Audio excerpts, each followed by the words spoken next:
വേദിയിലിരിക്കുന്ന ഒരുപാട് പേരുണ്ട്. എല്ലാവരെയും എനിക്ക് വർഷങ്ങളായിട്ട് നല്ല ബന്ധമുള്ള ആളുകളാണ്. എല്ലാവരെയും പേരെടുത്ത് പറഞ്ഞ ലിജു അടക്കമുള്ള എല്ലാ ആളുകളുമായിട്ടും നിരന്തരമായി സംസാരിച്ചിട്ടുള്ള, തർക്കിച്ചിട്ടുള്ള, രാഷ്ട്രീയം പറഞ്ഞിട്ടുള്ള ആളുകളാണെങ്കിൽ പോലും ഉള്ളിൽ നല്ല സൗഹൃദം എല്ലാ കാലത്തും എല്ലാ രാഷ്ട്രീയ പാർട്ടിയുടെ പ്രവർത്തകരോടൊക്കെ ഒരു സൗഹൃദം കാത്തു സൂക്ഷിച്ചു വന്നിട്ടുള്ള ആളാണ് ഞാൻ. ഈ രാഷ്ട്രീയത്തിനപ്പുറം വ്യക്തിപരമായ സൗഹൃദങ്ങൾ, മാനവികമായിട്ടുള്ള ബന്ധങ്ങളൊക്കെ നിലകൊള്ളണം എന്നാണ് ഞാൻ എക്കാലവും ആഗ്രഹിച്ചിട്ടുള്ളത്. ആ രീതിയിലാണ് എൻ്റെ പെരുമാറ്റം എല്ലാ കാലത്തും ഉണ്ടായിട്ടുള്ളത്. പ്രത്യേകിച്ച് അത്തരത്തിൽ എല്ലാ രാഷ്ട്രീയ പാർട്ടിയുടെ നേതാക്കന്മാരുമായിട്ടൊക്കെ നല്ല ബന്ധം കാത്തു സൂക്ഷിക്കുമ്പോൾ അത് പൊതുസമൂഹത്തിന്റെ നന്മയ്ക്ക് വേണ്ടി നല്ല രീതിയിൽ വിനിയോഗിച്ചിട്ടുമുണ്ട്. അത് ഞാൻ ഇടയ്ക്കൊക്കെ മാധ്യമങ്ങളുടെ ഇക്കാര്യം തുറന്നു പറഞ്ഞിട്ടുമുണ്ട്. എൻ്റെ സാമൂഹ്യ മാധ്യമ പോസ്റ്റുകളിലൊക്കെ ഇത്തരം ചില കാര്യങ്ങളൊക്കെ ഞാൻ തുറന്നു പറഞ്ഞിട്ടുള്ള ഒരാളാണ്. അതുകൊണ്ട് തന്നെ ഒരു രാഷ്ട്രീയ പ്രവർത്തനത്തിൽ ഏർപ്പെടുന്ന സമയത്ത് മാനവികമായിട്ട് ചിന്തിക്കുക, മനുഷ്യത്വപരമായിട്ട് ചിന്തിക്കുക എന്നുള്ളത് സർവ്വപ്രധാനമാണ് എന്ന് വിശ്വസിക്കുകയാണ്. എന്തിനാണ് ഒരു സംഘടനയിൽ പ്രവർത്തിക്കുന്നത്? ഒരു സംഘടനയിൽ പ്രവർത്തിക്കുന്ന സമയത്ത് സ്വാഭാവികമായും സംഘടനയ്ക്കകത്ത് നിന്ന് നമുക്ക് സ്നേഹത്തിന്റെ, അതുപോലെ തന്നെ സാഹോദര്യത്തിന്റെ ഒരു കരുതൽ, താങ്ങലൊക്കെ എപ്പോഴും നമ്മൾ പ്രതീക്ഷിക്കും. എല്ലായ്പ്പോഴും എല്ലാ ദിവസവും രാവിലെ എണീറ്റ് കഴിഞ്ഞാൽ വൈകുന്നേരം വരെ വെറുപ്പ് മാത്രം ഉൽപ്പാദിപ്പിക്കുന്ന ഫാക്ടറി ആയിട്ട് നിലകൊള്ളുന്ന ഒരു സ്ഥലത്ത് നിന്ന് ഏറെക്കാലം സ്നേഹവും കരുതലുമൊക്കെ ഞാൻ പ്രതീക്ഷിച്ചു എന്നുള്ളതാണ് ഞാൻ ചെയ്ത തെറ്റ്. ഒരു സംഘടനയിൽപ്പെട്ട സഹപ്രവർത്തകൻ എന്ന നിലയ്ക്ക് ഞാൻ പ്രതീക്ഷിച്ച, പല ഘട്ടങ്ങളിൽ ഞാൻ പ്രതീക്ഷിച്ച പിന്തുണ, സ്നേഹം, കരുതൽ ഇതൊക്കെ ലഭിക്കാതെ ഒരു ഓട്ടോക്രാറ്റിക് ആയിട്ടുള്ള ഒരു സിസ്റ്റത്തിനകത്ത് പെട്ടുപോയ അവസ്ഥയിലായിരുന്നു ഞാനുണ്ടായിരുന്നത്. ഏകാധിപത്യ പ്രവണതയുള്ള, ജനാധിപത്യത്തെ പാടെ മതിക്കാത്ത ഒരു സിസ്റ്റത്തിനകത്ത് നിന്ന് വീർപ്പുമുട്ടി കഴിയേണ്ട അവസ്ഥയിലായിരുന്നു ഞാനുണ്ടായിരുന്നത്. സ്വന്തം അഭിപ്രായങ്ങൾ പറയാനോ വ്യക്തിത്വം കാത്തു സൂക്ഷിക്കാനോ ഏതെങ്കിലും വിഷയത്തിൽ മനുഷ്യപക്ഷത്തു നിന്നൊരു നിലപാട് പറയാനുള്ള സ്വാതന്ത്ര്യം പോലും ഇല്ലാതെ അച്ചടക്ക നടപടി നേരിട്ട ആളാണ് ഞാൻ. കേരളത്തിൽ ഹിന്ദുവും ക്രിസ്ത്യാനിയും മുസൽമാനും പരസ്പരം ഉപരോധം ഏർപ്പെടുത്തി ജീവിക്കാൻ സാധിക്കില്ല എന്ന് സാമൂഹ്യ മാധ്യമ പോസ്റ്റ് ഇട്ടതിന്റെ പേരിൽ ഒരു വർഷക്കാലം അച്ചടക്ക നടപടി നേരിട്ടയാളാണ് ഞാൻ. മാധ്യമ ചർച്ചകൾക്ക് പോകണ്ട, സന്ദീപിനി പങ്കെടുക്കരുത് എന്ന് നിശ്ചയിക്കപ്പെട്ട ആളാണ് ഞാൻ. ഞാൻ ജനിച്ചു വളർന്ന, ജീവിച്ച് വളർന്ന എന്റെ സാമൂഹ്യ പരിസരത്ത് എനിക്കുള്ള സൗഹൃദങ്ങൾ, എനിക്കുള്ള ബന്ധങ്ങൾ, അതിലെവിടെയും മതം തിരയാനോ അതിലെവിടെയെങ്കിലും കാലുഷ്യമുണ്ടാക്കാനോ ഒരു കാരണവശാലും എനിക്ക് താല്പര്യമേ ഇല്ല. അതുകൊണ്ട് തന്നെ തികച്ചും വ്യക്തിപരമായ അഭിപ്രായമെന്ന് പറയട്ടെ എന്ന് സൂചിപ്പിച്ച് ഞാനിട്ട ഒരു ഫേസ്ബുക്ക് പോസ്റ്റിന്റെ പേരിൽ ഒരു വർഷം സംഘടനയിൽ നിന്ന്, സംഘടനയുടെ കയ്യാലപ്പുറത്ത് തന്നെ നിർത്തുകയുണ്ടായി. അത്യന്തം ഹീനമായിട്ടുള്ള സാമൂഹ്യ മാധ്യമ അതിക്രമം തന്നെ ആ സമയത്ത് എനിക്ക് നേരിടേണ്ടി വന്നു. പക്ഷെ ആ കാലഘട്ടത്തിൽ ഒരിക്കൽ പോലും സംഘടനയെ തള്ളിപ്പറയാൻ ഞാൻ തയ്യാറായിട്ടില്ല. എല്ലാ സമയത്തും ഞാൻ വിശ്വസിച്ച, ഞാൻ പ്രവർത്തിച്ചു വരുന്ന പ്രത്യയശാസ്ത്രത്തിന്റെ, സംഘടനയുടെ നാവായി ഞാൻ നിലകൊണ്ടിട്ടുണ്ട്. 14 ജില്ലകളിലെ ഗ്രാമാന്തരങ്ങളിലൂടെ യാത്ര ചെയ്ത സംഘടനയ്ക്ക് വേണ്ടി തൊണ്ട പൊട്ടുമാറി ഞാൻ പ്രസംഗിച്ചിട്ടുണ്ട്. സാമൂഹ്യ മാധ്യമങ്ങളിൽ, ടെലിവിഷൻ ചർച്ചകളിൽ ഇവിടെ ഇരിക്കുന്ന പല സുഹൃത്തുക്കളുമായും ഒരുപക്ഷെ അങ്ങേയറ്റത്തെ നിലയിലേക്ക് എന്റെ പാർട്ടി, അന്ന് ഞാൻ വിശ്വസിച്ച പ്രസ്ഥാനത്തെ പ്രതിരോധിക്കാൻ വേണ്ടി ഭാഷയുടെ എല്ലാ സാധ്യതകളും ഞാൻ ഉപയോഗിച്ചിട്ടുണ്ട്. കാഠിന്യമേറിയ പദപ്രയോഗങ്ങൾ നടത്തിയിട്ടുണ്ട്. പക്ഷെ അതെല്ലാം എന്റെ വ്യക്തിപരമായ ആവശ്യത്തിന് വേണ്ടിയിട്ടായിരുന്നില്ല, എന്റെ പ്രസ്ഥാനത്തിന് വേണ്ടിയിട്ടാണ് എന്ന ഉത്തമമായ ബോധ്യത്തോടു കൂടിയാണ് ഞാനത് ഏറ്റെടുത്തത്. പക്ഷെ തിരിച്ചിങ്ങോട്ട് എന്താണ് കിട്ടിയത്? കഴിഞ്ഞ കുറെ വർഷമായി ഈ സംഘടനയ്ക്കകത്ത് നിന്ന് എനിക്ക് കിട്ടിയത്, BJPക്കകത്ത് നിന്ന് എനിക്ക് കിട്ടിയത് അങ്ങേയറ്റത്തെ ഒറ്റപ്പെടുത്തലും വേട്ടയാടലുമാണ്. ഞാൻ ഇന്ന് ഈ നിമിഷം കോൺഗ്രസിന്റെ ആഫീസിൽ ബഹുമാനപ്പെട്ട പ്രതിപക്ഷ നേതാവിന്റെയും ബഹുമാനപ്പെട്ട KPCC പ്രസിഡന്റിന്റെയും സാന്നിധ്യത്തിൽ ഈ ത്രിവർണ്ണ ഷാൾ അണിഞ്ഞുകൊണ്ട് ഇവിടെ ഇരിക്കുന്നുണ്ടെങ്കിൽ അതിന്റെ ഉത്തരവാദി സുരേന്ദ്രനും സംഘവുമാണ്. ഒരു സംശയവും ആ കാര്യത്തിൽ വേണ്ട. കേരളത്തിലെ CPIM-മായി ചേർന്ന് മുഖ്യമന്ത്രിയുമായി ചേർന്ന് നടത്തുന്ന അഡ്ജസ്റ്റ്മെന്റ് പൊളിറ്റിക്സിനെതിരെ നിലപാടെടുത്തു എന്നുള്ളതാണ് ഞാൻ ചെയ്ത കുറ്റം. കരിവന്നൂരും കൊടകരയും തമ്മിൽ പരസ്പരം വെച്ചുമാറുന്നതിനെ എതിർത്തു എന്നുള്ളതാണ് ഞാൻ ചെയ്ത കുറ്റം. ധർമ്മരാജന്റെ കോൾ ലിസ്റ്റിൽ പേരില്ലാതെ പോയി എന്നുള്ളതാണ് ഞാൻ ചെയ്ത കുറ്റം.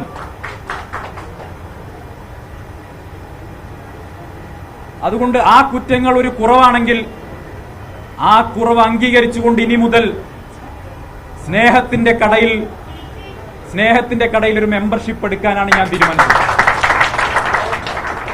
അങ്ങേറ്റത്തെ വെറുപ്പും വിദ്വേഷവും മാത്രം ഉൽപ്പാദിപ്പിക്കുന്ന ഒരു ഫാക്ടറിയിൽ ഇത്രകാലം ജോലിയെടുത്തു എന്ന ജാള്യതയാണ് ഇപ്പൊ എന്നെ പേറുന്നത്.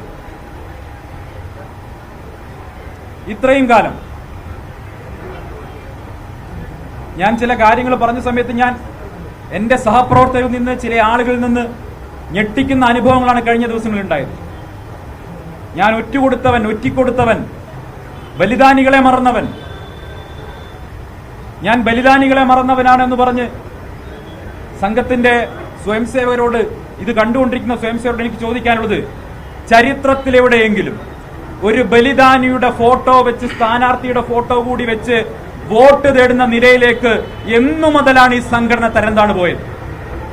പാലക്കാട്ടെ ഉപതെരഞ്ഞെടുപ്പിൽ ബലിദാനിയായ ശ്രീനിവാസന്റെ ഫോട്ടോ വെച്ച് വോട്ട് തേടുന്ന അവസ്ഥയിലേക്ക് എന്നാണ് ഈ സംഘടന തരംതാണ് പോയത് എന്ന ചോദ്യം നിങ്ങൾ ഉന്നയിക്കണം.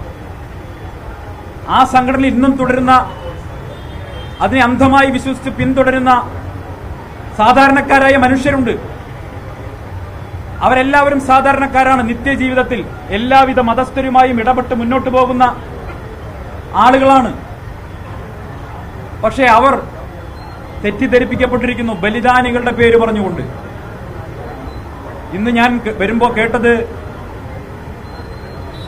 ബഹുമാനപ്പെട്ട പ്രതിപക്ഷ നേതാവിനെതിരെയും KPCC പ്രസിഡന്റിനെതിരെയും BJPയുടെ സംസ്ഥാന പ്രസിഡന്റ് ഏതോ ബാന്ധവമൊക്കെ ആരോപിച്ചിട്ടുണ്ട് എന്നുള്ളതാണ്. ഞാൻ പാലക്കാട്ടെ സ്വയംസേവകരോട് പറയാൻ ആഗ്രഹിക്കുകയാണ്, BJP പ്രവർത്തകരോട് പറയാൻ ആഗ്രഹിക്കുകയാണ്, ബലിദാനികളുടെ ഫോട്ടോ വെച്ച് എന്നെ ഇക്കഴിഞ്ഞ ദിവസങ്ങളിൽ നിങ്ങൾ വേട്ടയാടി, സാമൂഹ്യ മാധ്യമങ്ങൾ വേട്ട. ഞാനിത് പറയാൻ ആഗ്രഹിച്ച ആളെയല്ല. പക്ഷേ ശ്രീനിവാസൻ വധക്കേസിൽ എങ്ങനെയാണ് 17 പ്രതികൾക്ക് ജാമ്യം കിട്ടാനുള്ള സാഹചര്യം ഉണ്ടായത് എന്ന് സംബന്ധിച്ച് BJP നേതൃത്വം മറുപടി പറഞ്ഞിട്ട് വേണം ബലിദാനികളുടെ ഫോട്ടോ വെച്ച് വോട്ട് തേടാൻ. 17 പ്രതികൾക്ക് ജാമ്യം കിട്ടിയിരിക്കുന്നു. UAPA ചുമത്തിയ കേസിൽ 17 പ്രതികൾക്ക് ശ്രീനിവാസൻ വധക്കേസിൽ എങ്ങനെ ജാമ്യം കിട്ടി? പ്രതികൾക്ക് വേണ്ടി സുപ്രീം കോടതി സീനിയർ കൗൺസിൽ ഹാജരായപ്പോ പ്രോസിക്യൂഷന് വേണ്ടി കേരളത്തിലെ, ഞാൻ അദ്ദേഹത്തെ ചെറുതാക്കി കാണിക്കുകയല്ല, സുപ്രീം കോടതി സീനിയർ കൗൺസിൽ ഒരു കേസിൽ ഹാജരായി കഴിഞ്ഞാൽ അത് എത്രമാത്രം കോടതിയിൽ സ്വാധീനം ഉണ്ടാക്കുമെന്ന്, അല്ലെങ്കിൽ ആ കേസിൽ സ്വാധീനം ഉണ്ടാക്കുമെന്ന് നിയമവിദഗ്ധരായിട്ടുള്ള ആളുകൾ ഇവിടെ അവർക്കറിയാം. ശ്രീനിവാസൻ വധക്കേസ് കൈകാര്യം ചെയ്യുന്ന സമയത്ത് എന്തുകൊണ്ട് സുപ്രീം കോടതി കൗൺസിൽ പ്രതികൾക്ക് വേണ്ടി ഹാജരായപ്പോ മറുപക്ഷത്ത് പ്രോസിക്യൂഷന് വേണ്ടി BJPയിൽ എത്രയോ കേന്ദ്ര നേതാക്കന്മാർ സുപ്രീം കോടതി പ്രാക്ടീസ് ചെയ്യുന്നുണ്ടല്ലോ, എന്തേ ഒരാൾ പോലും ബലിദാനിയായ ശ്രീനിവാസിന് വേണ്ടി ഹാജരായില്ല? എങ്ങനെ 17 UAPA ചുമത്തിയ കേസ് നിങ്ങൾ ആലോചിക്കണം. നിരോധിത സംഘടനയായിട്ടുള്ള പോപ്പുലർ ഫ്രണ്ടിനെ നിരോധിക്കാൻ അടിസ്ഥാനമായി പറഞ്ഞ 2047 ഒരു ഡോക്യുമെന്റ്, 2047 വിഷൻ എന്ന ഡോക്യുമെന്റ്, ആ ഡോക്യുമെന്റ് പോലും ഈ വിധിപ്പകർപ്പിൽ നിങ്ങൾ പരിശോധിക്കണം. ഇതാണ് പ്രധാന കാരണമായി ബെയിൽ ഒബ്ജക്ഷന് വേണ്ടി റൈസ് ചെയ്തെങ്കിൽ പോലും അതുപോലും കോടതി പരിഗണിക്കാതെ വന്നത് എന്തുകൊണ്ടാണ്? അപ്പൊ നിങ്ങളുടെ ആത്മാർത്ഥത എത്രത്തോളമുണ്ട്? നിങ്ങൾ ആരെ സഹായിക്കാനാണ് നിലപാടെടുത്തത്? ആരാണ് ഇതിന്റെ പുറകിൽ കളിച്ചത്? നിങ്ങൾ ബാന്ധവം ആക്ഷേപിക്കുമ്പോ ആ ബാന്ധവം വാസ്തവത്തിൽ ചെന്ന് നിൽക്കുന്നത് സ്വന്തം പാളയത്തിലാണ് എന്ന ഓർമ്മ വേണം. ഇവിടുത്തെ സ്ഥാനാർത്ഥി മറുപടി പറയണം.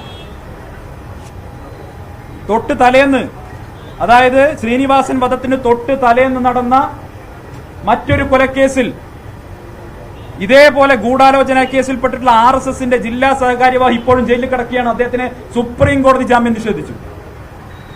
ബലിദാനികളെ ഒറ്റിക്കൊടുത്തവനെന്ന് എനിക്ക് നേരെ സാമൂഹ്യ മാധ്യമങ്ങളിൽ പോസ്റ്റിട്ട സ്വയം സേവകർ എന്നോടല്ല ആ ചോദ്യം ചോദിക്കേണ്ട. ഒറ്റുകാരൻ നിങ്ങളുടെ കൂട്ടത്തിലാണുള്ളത്. ഒറ്റുകാരൻ നിങ്ങളുടെ കൂട്ടത്തിലാണുള്ളത്. ആ വിധിപ്പകർപ്പെടുത്തൊന്ന് വായിച്ചു നോക്കും. ഞാൻ ഇത്രയും ദിവസം എവിടെയും പറഞ്ഞിട്ടില്ല, സംഘടനയ്ക്കുള്ളിൽ മാത്രമേ പറഞ്ഞിട്ടുള്ളൂ. ശ്രീനിവാസൻ വധം നടക്കുന്നതിന് തലേ ദിവസം ഇവിടെ കൊലപാതകം നടന്ന സമയത്ത് ഏറ്റവും അധികം സുരക്ഷാ ഭീഷണി ഉണ്ടായിരുന്ന ആളാരാണെന്ന് എല്ലാവർക്കും അറിയാം. കേരളത്തിൽ 2 നേതാക്കന്മാരുടെ പേര് പറഞ്ഞാണ് വധഭീഷണി മുടക്കിയത്. അതിലൊന്ന് ഞാനായിരുന്നു. പക്ഷേ ആ കൊലപാതകം നടന്ന ഉടൻ BJP ഓഫീസിൽ നിന്ന് മറ്റ് പ്രധാനപ്പെട്ട നേതാക്കന്മാർക്ക് മുഴുവൻ മാറി നിൽക്കാനുള്ള സന്ദേശം വന്നപ്പോ അന്ന് എന്റെ വീട്ടിൽ വിഷു ദിവസമുള്ള എനിക്ക് മാത്രം അവരാ സന്ദേശം തന്നില്ല. കൊല്ലുകയാണെങ്കിൽ സന്ദീപിനെ കൊന്നോട്ടെ എന്ന് കരുതിയിട്ടായിരുന്നോ? എന്റെ ഭാഗ്യം കൊണ്ടാണ് ഞാൻ രക്ഷപ്പെട്ടത്. എന്റെ വീട്ടുകാരുടെ ഭാഗ്യം കൊണ്ടാണ് ഞാൻ രക്ഷപ്പെട്ടത്. അപ്പൊ സന്ദീപ് തീർന്നു പോയാൽ അത്രയും സൗകര്യം എന്ന് കരുതിയിട്ടാണ്. മറ്റാർക്കാ ഭീഷണി ഉണ്ടായിരുന്നത്? കേരളത്തിലെ BJP പ്രവർത്തകർക്ക് അറിയാമല്ലോ, സംഘപ്രവർത്തകർക്ക് അറിയാമല്ലോ. ഏറ്റവും കൂടുതൽ ഭീഷണി ഉണ്ടായിരുന്ന ആൾ ഞാനാണ്. എങ്ങനെയാ ഭീഷണി വന്നത്? ആ സംഘടനയുടെ നാവായി നിന്ന് സംസാരിച്ചത് കൊണ്ടാണ് എനിക്ക് ഭീഷണി ഉണ്ടായത്. അതുകൊണ്ട് ഒറ്റുകാരന്റെ റോൾ ചേരുന്നത് ആ സംഘടനയ്ക്ക് അകത്തിരിക്കുന്നവർക്കാണ്. ഒരേ കുറ്റം ആരോപിക്കപ്പെട്ട ജില്ലാ സഹകാര്യവാഹ് ജയിലിൽ കൊടുക്കുന്നു. ശ്രീനിവാസൻ വധക്കേസിലെ 17 പ്രതികൾക്ക് ജാമ്യം കിട്ടിയ അവസ്ഥയുണ്ടായിരിക്കുന്നു. അതുകൊണ്ട് എന്നെ ഒറ്റുകാരനെന്ന് വിളിക്കരുത്. നിങ്ങൾ ചോദ്യം ചെയ്യേണ്ടത് സ്വന്തം നേതൃത്വത്തെയാണ്. എന്നെ ഏറ്റവും അവസാന നിമിഷം വരെയും വിശ്വസിച്ചു പോയതുകൊണ്ട്, പ്രവർത്തിച്ചു പോയതുകൊണ്ട് അതിൽ തുടരാൻ വേണ്ടി ഞാൻ ആത്മാർത്ഥമായ പരിശ്രമം നടത്തിയിട്ടും എന്തൊക്കെയാ പറഞ്ഞത് ഇക്കഴിഞ്ഞ ദിവസങ്ങളിൽ എന്നെ കുറിച്ച് എന്തൊക്കെയാ പറഞ്ഞത്? ഏതുവരെ പോകട്ടെ എന്ന് നോക്കാം, അല്ലേ? ഏതുവരെ പോട്ടെ എന്ന് നോക്കാം. ഈ വീരാരാധനയൊക്കെ എത്ര ദിവസം ഉണ്ടാകുമെന്നാണ് സംസ്ഥാന പ്രസിഡന്റ് ചോദിച്ചത്. അപ്പൊ ഞാൻ പറഞ്ഞു, വീരാരാധന എത്ര ദിവസം ഉണ്ടാകും? വീരാരാധനയുടെ എക്സ്പയറി ഡേറ്റ് കൃത്യമായി അറിയുന്ന ആൾ K. സുരേന്ദ്രൻ തന്നെയാണ്, ശബരിമല സമരം കഴിഞ്ഞിട്ട്. അപ്പോ അത്തരം കാര്യങ്ങൾ എനിക്കെതിരെ തുടർച്ചയായിട്ട് ഉന്നയിച്ച ആക്ഷേപങ്ങൾ ഞാൻ അത് പിന്നീട് മുതിർന്ന നേതാക്കന്മാരുണ്ട്, ഇപ്പൊ പറയുന്നില്ല, പിന്നീട് നിരൂപിച്ച് പറയാം, മറ്റു കാര്യങ്ങൾ മാധ്യമങ്ങൾ പങ്കുവയ്ക്കാം. പക്ഷേ ഈ കാര്യങ്ങൾ പ്രവർത്തകർ ചോദ്യം ചെയ്യേണ്ടത് സ്വന്തം നേതൃത്വമാണ്. ഇവിടെ പ്രിയ അജയനെ മാറ്റിയത് ഉൾപ്പെടെയുള്ള വിഷയങ്ങളുണ്ട്. മൂത്താന്തറയിലെ പ്രിയ അജയനെ ചെയർപേഴ്സൺ എന്ന മാറ്റിയ വിഷയങ്ങൾ ഉൾപ്പെടെയുണ്ട്. നിങ്ങളോട് സംസാരിക്കാൻ അത് മറ്റൊരവസരത്തിൽ പറയാമെന്ന് മാത്രം പറഞ്ഞുകൊണ്ട് ഇപ്പോൾ ഈ വെറുപ്പിന്റെയും അതുപോലെ തന്നെ വിദ്വേഷത്തിന്റെയും പരമത വിദ്വേഷത്തിന്റെയും ക്യാമ്പിൽ നിന്ന് മോചിതനായി പുറത്തു വന്നതിന്റെ ആഹ്ലാദത്തിലാണ് ഞാൻ, സന്തോഷത്തിലാണ് ഞാൻ മാത്രം പറഞ്ഞുകൊണ്ട് എന്നെ കോൺഗ്രസ് പ്രസ്ഥാനത്തിലേക്ക് സ്വീകരിച്ച ബഹുമാനപ്പെട്ട KPCC പ്രസിഡന്റ്, ബഹുമാനപ്പെട്ട പ്രതിപക്ഷ നേതാവിനും കോൺഗ്രസിന്റെ അഖിലേന്ത്യാ നേതൃത്വത്തിനും ശ്രീ KC വേണുഗോപാൽ അടക്കമുള്ളവർക്കും ഹൃദയത്തിന്റെ ഭാഷയിൽ നന്ദി രേഖപ്പെടുത്തിക്കൊണ്ട് ഇനിയുള്ള കാലം ഒരു കോൺഗ്രസ് പ്രവർത്തകനായി ഉണ്ടാകും എന്ന ഉറപ്പ് നൽകിക്കൊണ്ട്, നിങ്ങളൊപ്പം ഉണ്ടാകുന്ന ഉറപ്പ് നൽകിക്കൊണ്ട് അവസാനിപ്പിക്കുന്നു.